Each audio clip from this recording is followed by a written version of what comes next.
Muy buenas noches, nuevamente, estimados estudiantes, sean bienvenidos una vez más a una clase eh, de Derecho de Sucesiones, ¿no? De Derecho Civil 5 Sucesiones.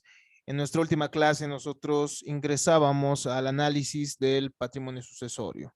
Hemos tenido dos sesiones presenciales en las cuales hemos podido desarrollar también y terminar la temática de la capacidad para suceder. Hemos analizado la figura de la indignidad y ahora nos corresponde analizar, después de revisar el elemento subjetivo, después de revisar eh, quiénes pueden llegar, o bueno, analizar la figura del heredero, del legatario, y cómo es que no todas las personas van a tener un derecho a suceder cuando se presenten las incapacidades, es decir, la falta de aptitud o idoneidad para adquirir estos derechos sucesorios. Entonces, bueno, corresponde el día de hoy desarrollar el patrimonio sucesorio, ¿no? El elemento objetivo, el elemento real. Y bueno, nosotros hablábamos de dos grandes teorías que se han ido desarrollando a lo largo de la historia, la teoría de patrimonio personalidad y patrimonio afectación, a la cual vamos a hacer referencia en un momento más. Para comenzar a hablar de la temática del patrimonio sucesorio, nosotros tenemos que comprender el concepto, cuáles son los elementos que forman el mismo y cómo es que el patrimonio sucesorio está conformado, ¿no? ¿Cómo es que el patrimonio sucesorio no está compuesto por todos los bienes necesariamente que vaya a tener el de cuyus en vida?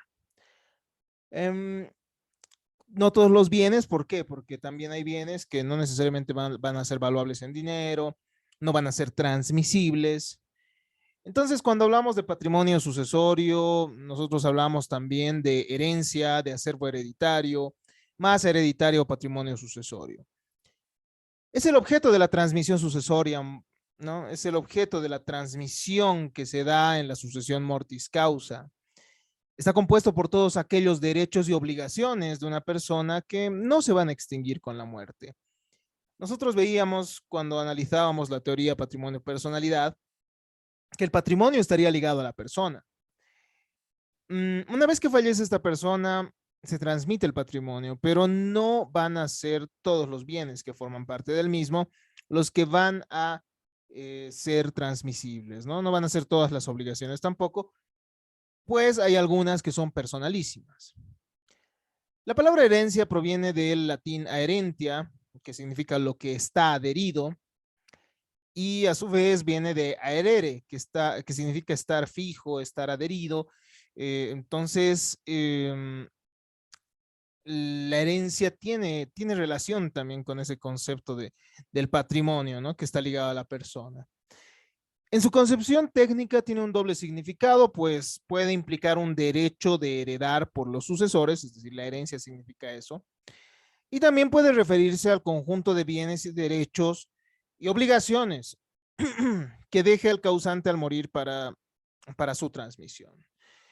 Es el conjunto, entonces nos dice Ramírez Gronda, es el conjunto de bienes y cargas que forman parte o que formaban, mejor dicho, parte de este patrimonio de una persona que se transmite por la sucesión testada o intestada. El patrimonio entonces es el conjunto de derechos y obligaciones, relaciones patrimoniales, pasivas y activas conexas entre sí, por lo que no se transmite a título universal inter vivos, ¿no? No es posible transmitir el patrimonio de una persona viva, pues el mismo siempre va a acompañar a cada uno de nosotros, ¿no? A cada una de las personas. Por eso es que nosotros veíamos que, bueno, esto evidencia que hay una preeminencia, digámoslo así, de la tesis patrimonio-personalidad. El patrimonio de las personas está compuesto por dos elementos, ¿no? Por un elemento activo y un elemento pasivo, pero en el elemento activo, en el elemento activo nosotros encontramos bienes, nosotros encontramos derechos, nosotros encontramos créditos y Y ya tomando en consideración la clasificación de los bienes que hemos estudiado en la materia de derechos reales, nosotros podemos decir que el patrimonio está compuesto por bienes corporales o inmateriales, ¿no? Estas son las dos clasificaciones a las que podemos hacer alusión. Bienes corporales que son susceptibles de apropiación y que caen bajo el dominio de los sentidos. Los bienes corporales, entonces, como nosotros ya habíamos estudiado en la materia de derecho civil, bienes están compuestos por todos aquellos que podemos percibir mediante los sentidos, ¿no? Entre estos encontramos, o bueno, podemos tomar como ejemplo una casa, una mesa, un automóvil. Y estos se subdividen en consumibles y no consumibles, bienes divisibles, indivisibles, fungibles y no fungibles, ¿no? Entonces, forman parte del patrimonio sucesorio también estos bienes materiales. Además de los bienes materiales, en el patrimonio sucesorio podemos encontrar los bienes incorporales o inmateriales. Y estos no los vamos a poder percibir con los sentidos, sino que vamos a comprenderlos mediante la inteligencia. Son aquellos derechos subjetivos con valor económico. También se refiere a ciertas energías, ¿no? Que no son visibles necesariamente. Solo pueden concebirse con el esfuerzo de la inteligencia, como habíamos dicho, las hipotecas, los créditos, y entre estos bienes incorporales nosotros encontramos los derechos reales, los derechos personales, los derechos intelectuales. Entonces, nosotros podemos llegar a concebir que en el patrimonio estén ciertos bienes, ¿no? O sea, va a estar la casa, va a estar el automóvil, pero además de esto, van a transferirse ciertos derechos o ciertos bienes incorporales. Por ejemplo, el derecho de propiedad sobre esa casa, el derecho de propiedad sobre ese automóvil, el derecho de crédito sobre cierta deuda que tenía a su favor el de cuyos, ¿no? Entonces, no son solo los bienes los que nosotros vamos a llegar a, bueno, los que nosotros podríamos llegar a adquirir en algún momento si somos herederos, si somos legatarios. Eh, no son solo las cosas, sino también los derechos que hay sobre esas cosas, los que va a transferir, a transmitir, mejor dicho, el de cuyos a favor de los herederos. Dentro de estos encontramos derechos reales que, como ya nosotros conocemos, se refieren a relaciones jurídicas por las que una persona obtiene un derecho exclusivo y oponible sobre una cosa. También encontramos derechos personales, relaciones jurídicas derivadas de la creencia u obligación, por la cual un deudor debe desarrollar una conducta a favor del acreedor. Y también encontramos derechos intelectuales que pertenecen a una persona debido debido a ciertos esfuerzos que ha hecho, ¿no? Debido a la actividad intelectual que ha realizado. Entonces, pertenecen estos derechos, sobre todo a manifestación exterior de su actividad material. Por ejemplo, los derechos de autor, en lo que respecta a la invención sobre ciertos inventos, ¿no? Que llegaran a estar registrados en su favor. Entonces, todos estos bienes van a formar parte del patrimonio sucesorio. Es importante comprender que no solo son las cosas las que se va a recibir, no solo los bienes corpóreos como tal, sino también los derechos que recaen sobre los mismos. Los bienes hereditarios pueden clasificarse además en bienes activos y pasivos, lo que habíamos manifestado hace un instante, ¿no? El patrimonio hereditario es una universalidad, entonces está compuesto no solo por los bienes, sino también, no solo por los derechos, no solo por los créditos, sino también por las deudas. Entonces encontramos bienes activos, que son los bienes, derechos, acciones estimados en dinero, que pertenecían al de cuyos afincados durante su existencia. Entre estos encontramos bienes muebles, inmuebles, acciones bancarias, derechos intelectuales, pero además de esto, el heredero, al menos a título universal, lo que nosotros ya hemos referido de manera al menos superficial, ya conocemos ese concepto del sucesor a título universal. Bueno, no solo va a adquirir estos bienes activos, sino también va a adquirir los bienes pasivos, ¿no? Que, que se refiere a todas las deudas, a todos los deberes, a todas las hipotecas que, bueno, que recaían sobre el patrimonio del decujus. Entonces está compuesto, estos bienes pasivos están compuestos por el conjunto de las obligaciones, las cargas que graban el patrimonio sucesorio, como deudas, hipotecas. Está compuesto también por aquellas que surgen del fallecimiento del causante. Y es que el fallecimiento del causante conlleva también ciertas obligaciones, como los gastos funerarios, los impuestos fiscales sucesorios, el pago de ciertos beneficios sociales, los legados, etcétera. Además de estos bienes, bueno, ya hemos hecho entonces una primera división en bienes corpóreos e incorpóreos, en bienes activos y pasivos.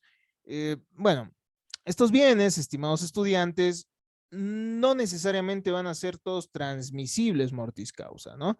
Y aquí radica la importancia, la distinción que nosotros tenemos que llegar a comprender. Es importante distinguir cuáles son estos bienes susceptibles de transmisión hereditaria, por lo cual podemos clasificarlos en bienes transmisibles y también en bienes intransmisibles. Los bienes transmisibles están constituidos por todos los bienes, acciones, derechos susceptibles de apropiación, valuables en dinero, que no se van a extinguir con la muerte del decujus. Se considera también a las obligaciones, considerando esa perspectiva de la teoría patrimonio-personalidad, por la cual bueno, que es consecuencia de la teoría patrimonio-personalidad, por la cual el heredero terminaría siendo un continuador de la personalidad del decujus. El artículo 1003 del Código Civil nos dice que las sucesiones solo comprenden los derechos y obligaciones transmisibles, los que no se van a extinguir con la muerte. Pero además de estos, existen ciertos derechos subjetivos, relaciones jurídicas, que no pueden transmitirse mortis causa por su naturaleza o también por ciertas decisiones o cierta normativa específica que así lo determine. Relaciones jurídicas o derechos personales que se extinguen con la muerte de su titular. Entre estos encontramos aquellos derechos reales que nosotros ya hemos estudiado en la materia de derecho civil bienes. Ustedes saben, por ejemplo, que la habitación, el usufructo, el uso, culminan con el fallecimiento, ¿no? del titular. En el usufructo, nosotros hemos visto que el tiempo máximo del usufructo de este derecho real es hasta el momento del fallecimiento del usufructuario, ¿no? Entonces, no va a ser transmisible este derecho. Encontramos también el mandato. Ustedes saben que el mandato es un contrato que se genera entre el mandante y mandatario justamente por esa relación de confianza que existe entre estas dos personas, ¿no? Entonces, es por eso que en un principio este instituto jurídico, es decir, este contrato de mandato, al principio era incluso gratuito. Entonces, el mandato no resulta siendo transmisible mortis causa. Si uno era mandatario, posteriormente, ante su fallecimiento, no corresponde que sus herederos continúen esa obligación que el mandatario tenía que desempeñar a favor de su mandante. Es por eso que cuando ustedes revisan el régimen normativo sobre este contrato, pueden ver que una de las causas justamente de la conclusión del mandato es por el fallecimiento, ¿no? Incluso del mandante, ¿no? Las cuentas corrientes tampoco, títulos honoríficos, relaciones personalísimas. Esto tiene ya mucho sentido, ¿no? Los títulos honoríficos que Bueno, si uno habrá ganado ciertos reconocimientos, no los llegará a tener el heredero, ¿no? Las relaciones personalísimas sobre el matrimonio, las acciones sobre filiación tampoco son transmisibles mortis causa. El estado civil, la nacionalidad, la asistencia familiar tampoco, pues es personalísima, ¿no? Cuando la persona que, que recibe una asistencia familiar fallece, no tiene sentido que sean sus herederos los que sigan recibiendo esa asistencia familiar, debido a que la asistencia familiar se fija en mérito a dos criterios, ¿no? Las posibilidades del obligado y la necesidad y las necesidades del beneficiario, ¿no? Entonces, tiene mucho sentido que cuando hablamos de la asistencia familiar, la misma sea intransmisible. Encontramos el usufructo, como hemos manifestado, y así también otros derechos que sí lo establezca la normativa de manera específica. El patrimonio, bueno, tiene dos grandes corrientes que nosotros ya las hemos recordado. Una de ellas es la tesis patrimonio-personalidad y la otra la teoría patrimonio-afectación. La teoría patrimonio-personalidad o teoría clásica o también denominada teoría o una teoría subjetivista, considera que el patrimonio es una universalidad jurídica o de derecho en razón de que a dicho conjunto de bienes, de derechos, de obligaciones, se le aplica un régimen diferente del que se aplicaría a cada uno de los elementos que lo integran cuando son considerados de manera individual. Entonces, cuando hablamos del patrimonio en general, su tratamiento es diferente al que se le da a cada automóvil, a cada casa, a cada cuenta corriente, porque cada uno de los elementos del patrimonio tiene una regulación diferente, ¿no? Normativamente. Yo puedo tener derecho propietario sobre una casa, pero a la vez en el patrimonio puedo tener una deuda, ¿no? Entonces, la idea de concebir al patrimonio eh, como una totalidad, bueno, tiene también su justificativo, o bueno, trata de justificar, mejor dicho, institutos jurídicos como la sucesión mortis causa, como la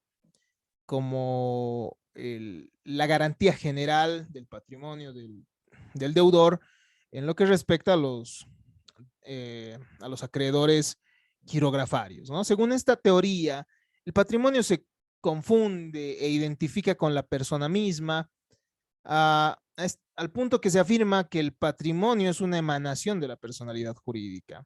Por otro lado, nosotros hacíamos referencia y recordábamos la teoría patrimonio-afectación.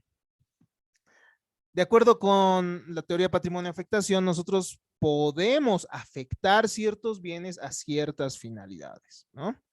Los patrimonios son complejos de bienes destinados a un fin, que pueden tener o no un sujeto titular.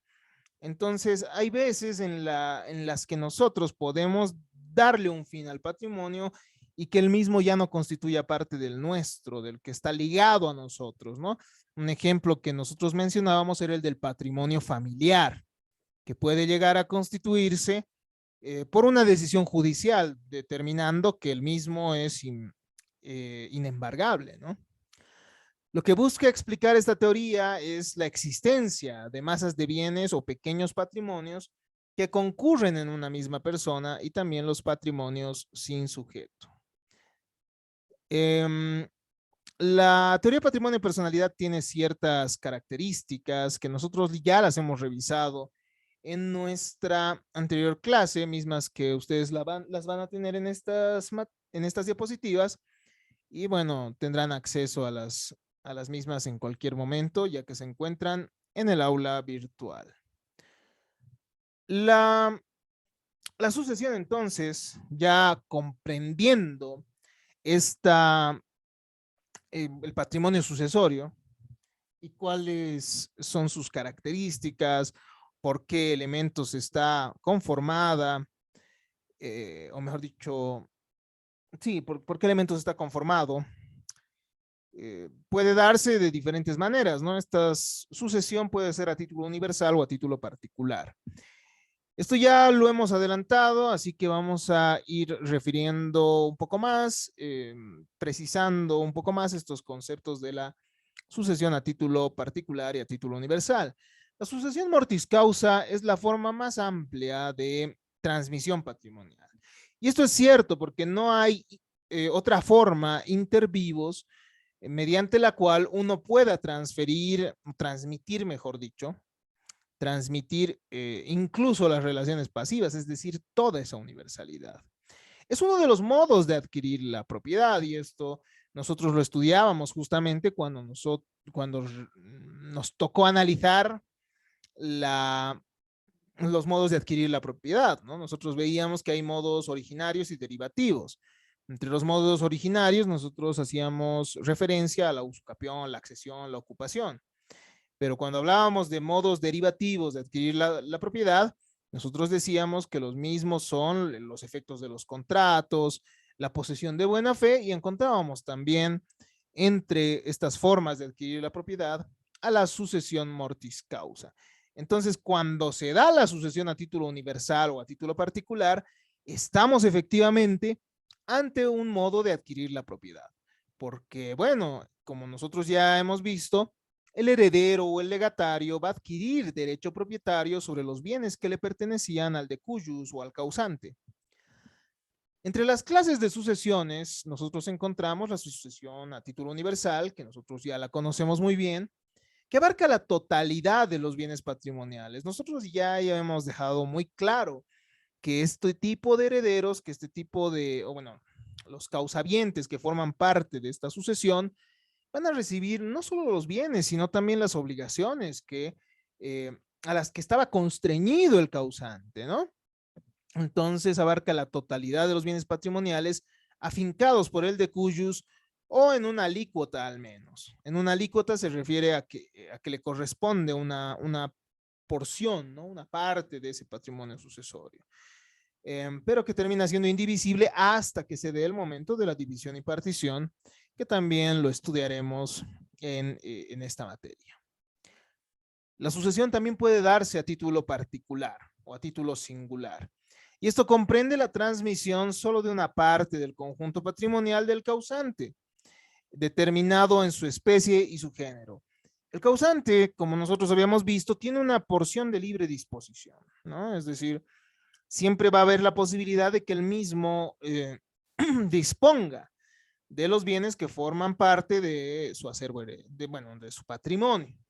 Por lo cual, se da la opción a que pueda otorgar legados a ciertas personas que son denominadas legatarias, ¿no? Y estas no van a asumir las deudas, sino que van a asumir solo van a llegar a asumir, o mejor dicho, van a llegar a ser titulares de ciertos bienes específicos. Entonces, recordemos la diferencia entre heredero y legatario, esto que ya habíamos visto al principio cuando nosotros analizábamos conceptos básicos del derecho sucesorio, ¿no? En el dibujito podemos ver claramente la diferencia entre heredero y legatario. El heredero tiene la totalidad del patrimonio, ¿no? Ahí tenemos en este dibujito también se encuentran las deudas. Pero el legatario va a tener derecho sobre bienes en específico que el causante le va a transmitir en un acto de última voluntad. Entre los sujetos activos de la sucesión entonces encontramos al heredero, que es el sucesor por excelencia. Este es llamado por ley, ¿no? Estos son llamados por ley para recibir una herencia y están vinculados por una relación de parentesco. La relación de parentesco hace que los mismos tengan ese derecho a suceder. Puede ser forzoso, como habíamos visto en el caso de los descendientes, ascendientes y cónyuge. O también los herederos pueden ser simplemente legales cuando hablamos de los parientes colaterales. Cuando concurren a la sucesión hereditaria los herederos, sean forzosos o sean simplemente legales, van a suceder en la universalidad de los bienes patrimoniales activos y pasivos. Entonces, cuando un colateral ingresa a la sucesión hereditaria, también va a tener que asumir todas las obligaciones que tenía el de cuyos, ¿no? Entonces, si ingresa a la sucesión hereditaria un tío o un sobrino, él no va a adquirir solo los bienes, sino también va a adquirir las deudas, ¿no? Sustituye al causante en idéntica situación jurídica, por lo que el contenido de las relaciones no se va a llegar a modificar. Es como si la relación jurídica fuera exactamente la misma que se daba con el de cuyos, ¿no? De ahí que también venga, bueno, de ahí que también se encuentre plenamente vigente aquel adagio que nos dice que quien contrata para sí, contrata para sus herederos, ¿no? Este aspecto que se encuentra inclusive positivado en nuestro ordenamiento jurídico. Además del heredero, nosotros podemos hacer referencia entre los sujetos activos de la sucesión hereditaria al legatario, ¿no? El legatario es llamado a la sucesión patrimonial por la voluntad expresa del causante. Es el causante quien ha decidido dejar un legado a alguien, ¿no? Y esto tiene que darse mediante un testamento que cumpla con todas las formalidades de ley. Cuando nosotros analicemos la figura del testamento, el instituto jurídico del testamento, vamos a ver que es eminentemente formal, ¿no? Incluso los testamentos especiales tienen ciertos requisitos de forma que deben llegar a cumplirse. Suceden a título particular los legatarios, es decir, solo en bienes específicos. Su nombramiento puede recaer a favor de parientes o también puede darse a favor de personas extrañas, siempre y cuando esto no afecte a la legítima de los herederos forzosos. Sucede en un derecho real concreto, ¿no? Se le transmite ese derecho de propiedad que tenía el de cuyus, que tenía el causante, el autor del testamento, eh, pero específicamente ese bien, ¿no? No la universalidad que recibe el heredero, ¿no? Que como hemos visto es un sucesor a título universal. No se conceptúa como heredero, sino como un causaviente, ¿no? No es, ahí está la diferencia entre el heredero y el legatario. No corresponde por las deudas hereditarias, ¿no? No responde, mejor dicho, por las deudas hereditarias, tampoco tiene como carga aceptar el legado como el heredero. Entonces, como esa es una diferencia importante, ¿no? Con el heredero que sí tiene que aceptar las deudas si es que acepta esa universalidad jurídica, ese patrimonio sucesorio. Entonces ya vamos precisando un poco más, ¿no? La sucesión universal, entonces, comprende la transmisión de la totalidad del patrimonio hereditario o una parte proporcional, pero existiendo una especie de copropiedad ahí, ¿no? Es decir, los herederos, si son varios, ellos tienen alícuotas partes sobre la totalidad del patrimonio, sobre la universalidad. Entonces, comprende una parte proporcional también del patrimonio en caso de existir varios herederos. En la sucesión universal se sucede en las relaciones activas y pasivas. La sucesión universal reviste la implicancia de que los actos realizados por el de cuyos son considerados como si fuesen del heredero. Es como si el heredero se hubiese comprometido a realizar esas obligaciones a las cuales estaba atado, a las cuales estaba ligado el de cuyos. Pero también es titular de los mismos bienes que tenía a su favor el de cuyos, ¿no? Que tenía, de los cuales era titular el de cuyos. Comprende también ciertas cargas sucesorias, es decir, el heredero, el sucesor a título universal, debe responder, al menos cuando acepta la herencia, las obligaciones emergentes del fallecimiento del causante. Entonces, suponen también los legados que debe cumplir el heredero: inventarios, costas de litigios, gastos funerarios y de enfermedad. Las deudas sucesorias también deben cumplirse, ¿no? El heredero tiene que pagarlas y cumplirlas tal como le correspondía al causante.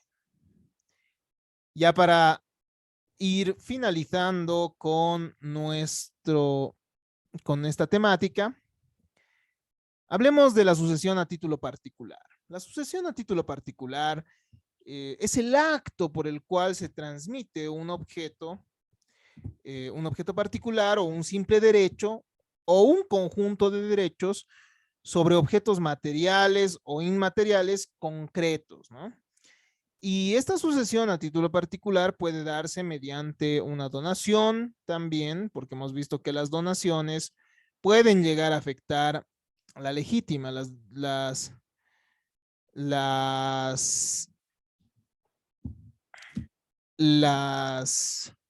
sucesión a título particular. Entonces, se refiere en no solo actos que se van a dar mortis causa, ¿no?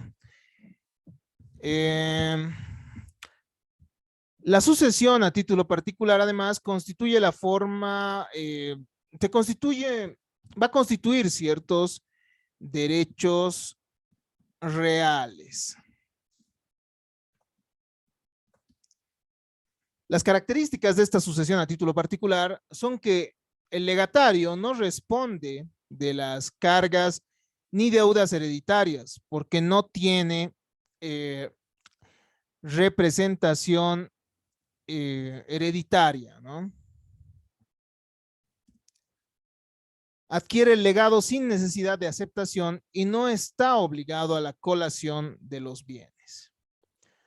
No sucede de pleno derecho como el heredero. El heredero, bueno, va a recibir va a recibir esos bienes del patrimonio sucesorio por imperio de la ley. La ley es la que va a determinar, va a ser su título para recibir la sucesión hereditaria. No tiene derecho de pedir la división de los bienes, el legatario. ¿Por qué? Porque, bueno, el mismo va a recibir únicamente un bien en específico, ¿no? Tiene preferencia de los acreedores hereditarios cuando los bienes sucesorios no alcanzan para cubrir las deudas. ¿Qué significa esto? Que el legatario va a ver afectado su legado si es que los deudores no tienen bienes del patrimonio sucesorio sobre los cuales recaer. Entonces, es importante tomar esto en consideración. Cuando hablamos de pluralidad de herederos o de legatarios, existe terminología específica que se utiliza en estos casos, ¿no? Existen entonces denominaciones según la situación en la que se encuentre un sucesor a título universal o a título particular. Cuando son varios los sucesores a título universal, cuando son varios los herederos que son llamados a una misma sucesión, los mismos se denominan coherederos, ¿ya? Entonces, los coherederos tienen derecho a alícuotas partes del patrimonio sucesorio, ¿ya? Los bienes susceptibles de transmisión son denominados alícuotas, entonces. Ninguno tiene privilegio de pedir la exclusión de ciertos derechos o cargas. O recibes todo o renuncias, ¿no ve? Ninguno tiene el privilegio de gozar de preferencia para elegir ciertos bienes tampoco. Cuando un heredero renuncia, acrecienta la masa hereditaria para el resto. Además de los coherederos, también podemos hacer referencia de los colegatarios o legatarios con otros. Esta terminología se utiliza cuando son varios los sucesores que concurren a un legado singular. Es decir, que cada legatario tiene asignado su legado. Por ejemplo, a Ivette le dejo un automóvil, a Wilder le dejo una casa, ¿no? Cada legatario tiene un legado específico. A eso se llaman colegatarios. Pero cuando hablamos de colegados o de legatarios comunes, hablamos de varios legatarios que son llamados a un solo legado, a una sola masa. Entonces, es diferente esta situación a la que hemos manifestado hace un instante, ¿no? ¿Por qué? Porque en este caso diré, a Ivette y Wilder les dejo esta biblioteca. A Ivette y Wilder les dejo este automóvil. Entonces, en ese caso ya no serán colegatarios, porque cada uno no tiene su asignado su legado, sino que tienen una masa, una sola masa entre los dos, ¿no? Eso es importante tomarlo en cuenta. Entonces, estimados estudiantes, nosotros hemos podido ver hasta acá, el día de hoy, dos temas de suma importancia, como son el patrimonio sucesorio. Hemos visto cuáles son los elementos que lo conforman. Hemos visto que además hay ciertos bienes que no solo van a ser corpóreos, sino también incorpóreos que forman parte de este patrimonio sucesorio. Hemos visto que hay preeminencia de la teoría patrimonio-personalidad para llegar a comprender este elemento de la relación sucesoria, y hemos podido finalmente comprender con base en el concepto de patrimonio sucesorio la diferencia entre la sucesión universal o la sucesión a título universal y la sucesión a título particular. De a poco vamos comprendiendo mucho más estos conceptos que no son muy complejos, pero que nos van a ayudar a comprender de mejor manera institutos jurídicos más complejos aún, como va a ser la legítima, la sucesión legal, la sucesión testamentaria, las nulidades que puedan suscitarse y otros que vamos a ir estudiando como la colación, como el reintegro. Hasta acá la grabación de esta temática. Muchas gracias por su atención. En caso de que tengan dudas, estoy atento a ello.